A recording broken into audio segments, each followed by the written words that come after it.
Welcome to the Oasis. My name is Mike, and today I'm going to be talking about my predictions for Oculus Connect 5. So I'm actually heading to San Jose tomorrow to go to the event, and I'm super excited to see what Oculus has in store for us. But not only that, I'm also excited to be meeting up with my fellow VR content creators, such as Rowdy Guy, Nathy, and Zimtok5. This is actually going to be the first time we've all been together as the FReality Podcast, so I'm super excited to be hanging out with those guys. We actually discussed our predictions live on the FReality Podcast this week, so if you're interested in checking out that candid conversation, I'll put that link in the description down below. But in this video, I'm just going to give you my personal predictions, and I'm going to be breaking it down into the games that I think they're going to talk about and potentially demo at the event, Oculus Go, of course, the big hitter, the Santa Cruz, and then finally, my predictions for Rift 2.0. I'd love to know your predictions in the comments down below as the video goes on, so feel free to put them there. I hope you guys and girls enjoy this one, and without further ado, let's dive in. Okay, so first up, let's talk about my predictions of the Oculus Rift games that will be shown off and playable at the event. Now, first up is Espire 1. This game is being developed by Digital Load and published by Tripwire Games. This is the same team that brought you Killing Floor Incursion. This game is a VR game within VR. You're actually a remote operative using VR to control a badass stealth machine called Espire 1 to complete mission objectives utilizing an arsenal of weaponry and gadgets. This one definitely looks really cool.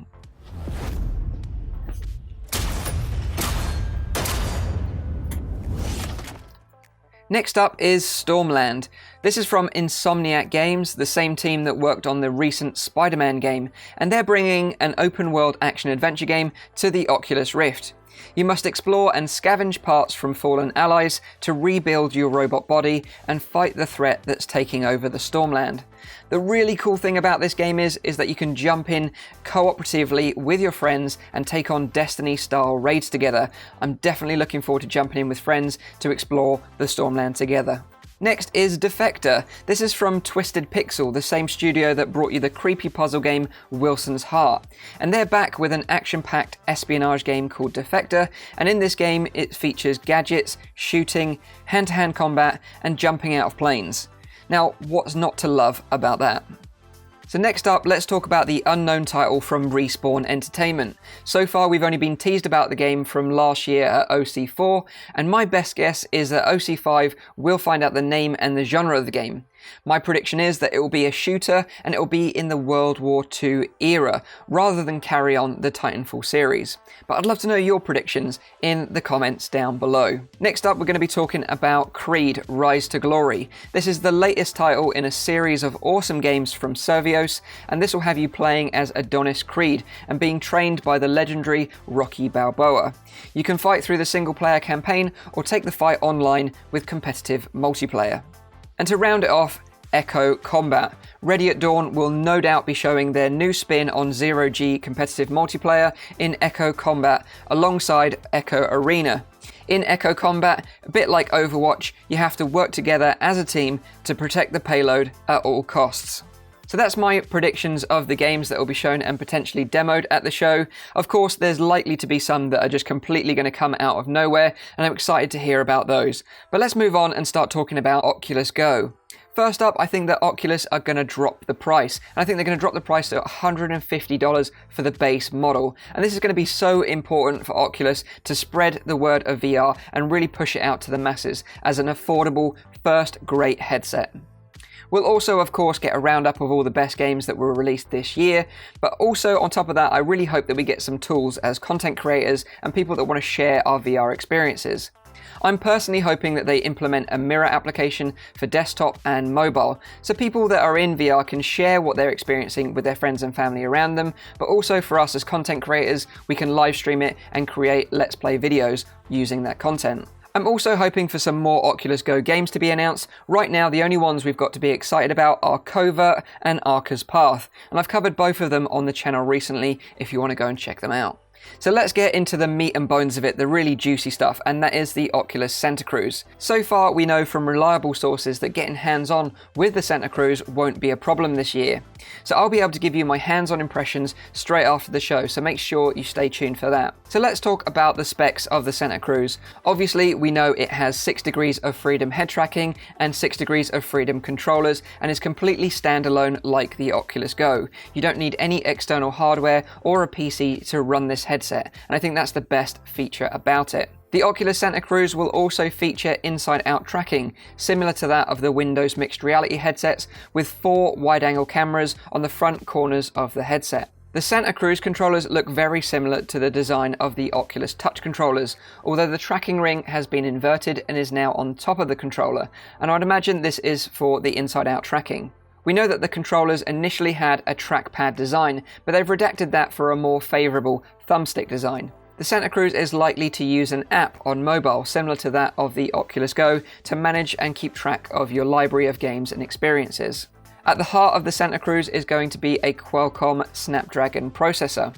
The improved optics and lenses from the Oculus Go will probably be carried over to the Santa Cruz, but I'd imagine the headset will have adjustable IPD. Now I'm guessing in terms of resolution, it's going to be 1280 by 1440 pixels per eye, exactly the same resolution as the Oculus Go, but of course spread over 2 panels as it's going to have adjustable IPD. To put that into perspective, the Oculus Rift is running 1080 by 1200 pixels per eye at the moment. So let's talk about the juicy stuff in terms of its name, release and price. So the name, I think it's going to be the Oculus Move, as you can see from my thumbnail. I know that PlayStation already have Move controllers, but I think Oculus are bold enough to use the name. In terms of pricing, I think it's going to be $599 in US dollars for the top end model. And you've got to remember that this headset is going to be packing a bunch of tech, and it's new tech as well. We're talking about completely untethered 6 degrees of freedom headset and controllers where you feel free to move around in your play space and play epic games. In terms of its release window, I think it's going to be available in the next 6 months. So I think it'll be releasing in March 2019. I'm sure this won't come as a surprise to any of you, but my prediction is that Beat Saber will be an Oculus Move launch title. So now let's talk about the just one last thing possibility. And no, I'm not talking about haptic pants, I'm talking about Rift 2.0. Now, based on the half-dome prototype that Oculus have been showing off recently, I think the Rift 2.0 will be announced at the show, but likely not to be released until a further year later. Just like last year when Santa Cruz was behind closed doors, I think the Rift 2.0 will be behind closed doors, and during the keynote we'll just get a snippet announcement of it.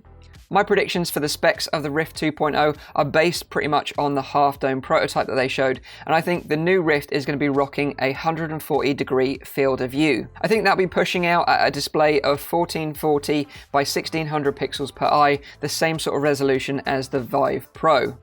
And this is where I think Oculus are going to do something different. Everyone else in the marketplace right now is focused on resolution and field of view, with the Pimax and the Vive Pro being good examples of that. I think Oculus are going to do something different to stand out from the crowd, and I think they're going to do that with a very focal display. And what that means is that when there are some items in games, such as a note that you pick up and you bring it closer to your eyes are going to be automatically adjusted to focus on the note so the text is completely clear. And then when you move that note away, your eyes will then focus on the distance and in the background environment, and then your eyes will focus on that, and that will become clearer and crisp. Of course, to do this, you need to move the focal planes, and also you need eye tracking for this to work. But they've shown this technology in the half-dome prototype, so no doubt this is what they're going to be striving for.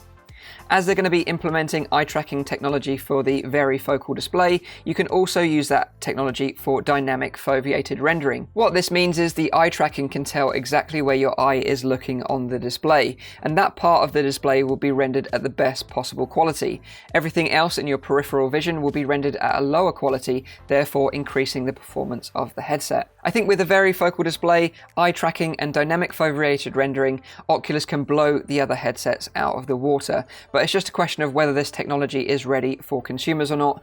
But like I say, I think they're going to tease this at the keynote and then announce that this is coming in a year's time. So if you can't make it to the show yourself, don't worry, the main keynote with all the juicy information will be live streamed in VR using Oculus venues. Unfortunately, this is only going to be available for Oculus Go and Gear VR users. I have no idea why venues isn't on the Oculus Rift. The keynote is going to start at 10 AM Pacific time on Wednesday the 26th of September. You'll also be able to watch the VR League finals and a keynote from John Carmack, which is not to be missed. If you don't have a headset or you just don't have a Go or a Gear VR, don't worry, you can watch the whole event on the Oculus Facebook livestream, and that'll be at the same time, 10 AM Pacific time on Wednesday the 26th. Hopefully, I'll see you guys and girls there. Okay, guys and girls, so there we have it. That's my predictions for Oculus Connect 5. Now, I don't have any insider knowledge or anything like that. These are purely my best guesses and my predictions. I'd love to know yours in the comments down below, particularly around the official Oculus Santa Cruz name, the pricing and release window. Of course, we're definitely going to be going hands-on with the Santa Cruz at this event, and I'm going to be trying to upload content whilst I'm there, so make sure you stay tuned for my hands-on impressions. Of course, we're also going to be trying to do a special episode of the FReality Podcast whilst at the event, whilst we're all together. So I'll put a link in the description down below so you can head over there, subscribe and put the notifications on so you don't miss any live streams or any videos we upload there also. So I hope you guys and girls have enjoyed this video. Leave a like if you did. Make sure you're subscribed for all my future content. And as always, I'll see you on the next one. Cheers.